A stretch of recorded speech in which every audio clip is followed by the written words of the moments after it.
Aspaldian animaleek artean hitz egiten zuten gararan, etxe batera.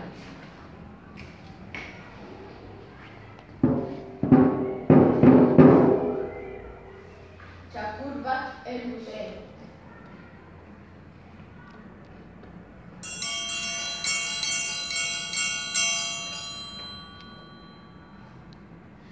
Egunon, gelditu naiteke zure etxean bizitzen, galdetu zion txakurrak etxeko jabeari, eta zer egingo duzu jatekoa irabazteko, erantzun zion jabeak.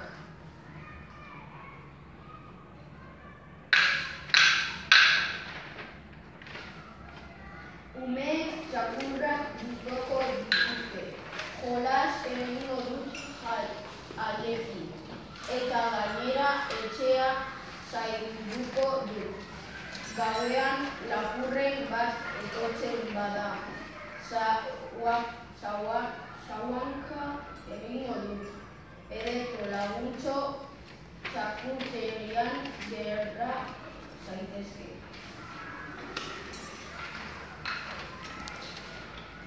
Eta txakurra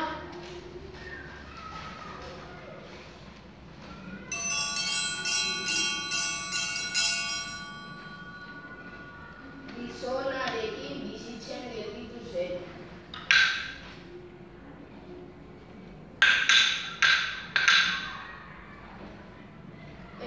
Hurrengo egunean zaldi bat heldu zen etxera.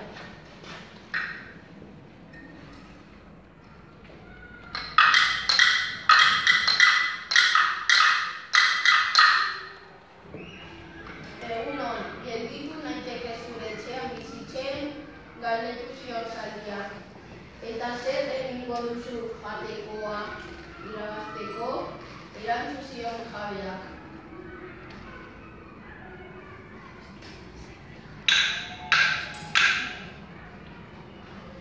Zaldi indartsua naizenez, mendira zoazenean nire gainean joan zaitezke, horrela ez zara nekatuko.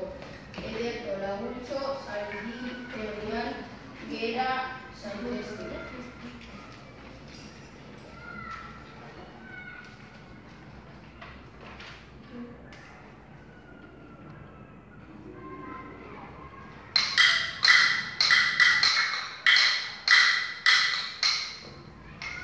Txakurrarekin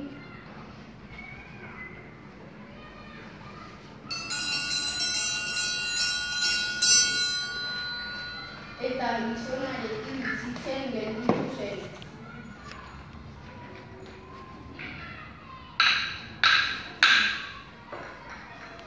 Hurrengo egunean oilo bat heldu zen etxera.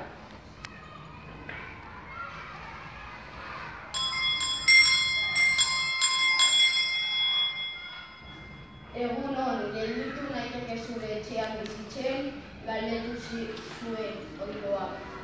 Eta zer egingo duzu jabekoa irabazteko, erantzun zion jabeak.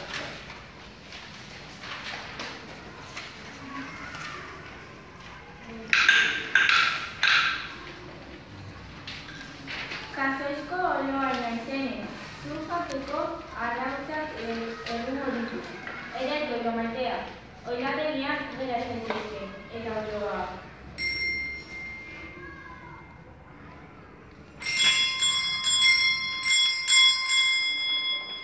Zaldiarekin.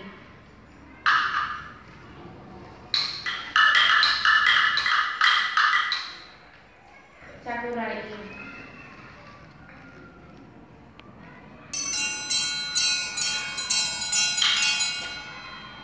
Eta gizonarekin gelditu zen bizitzen.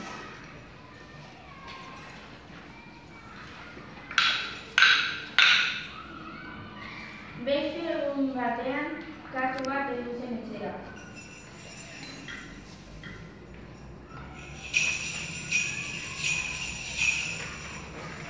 Egunon, gelditu naiteke zure etxean bizitzen, gelditu zen katuak.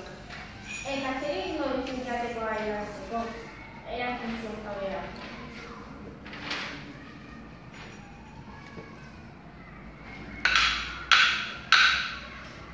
Katu, zuhurra eta azkarra naizenez, etxeko zagu guztiak usatuko ditu.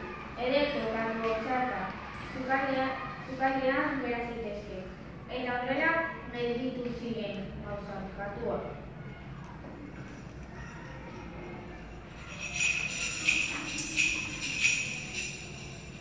Oioa.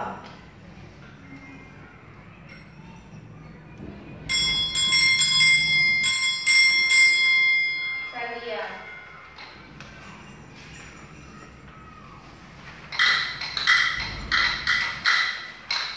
Eta zakurra.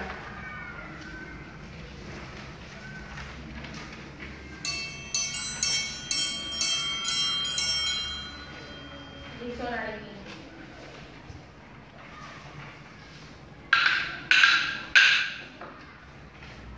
Etxean bizitzen gelditu ziren.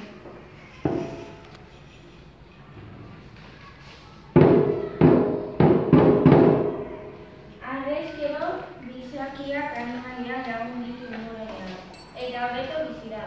Haiei esker izan ere, lagundu egiten diote, eta jendartearena. Egia bada, sakeran zar, eta gezurra bada kontuan zar.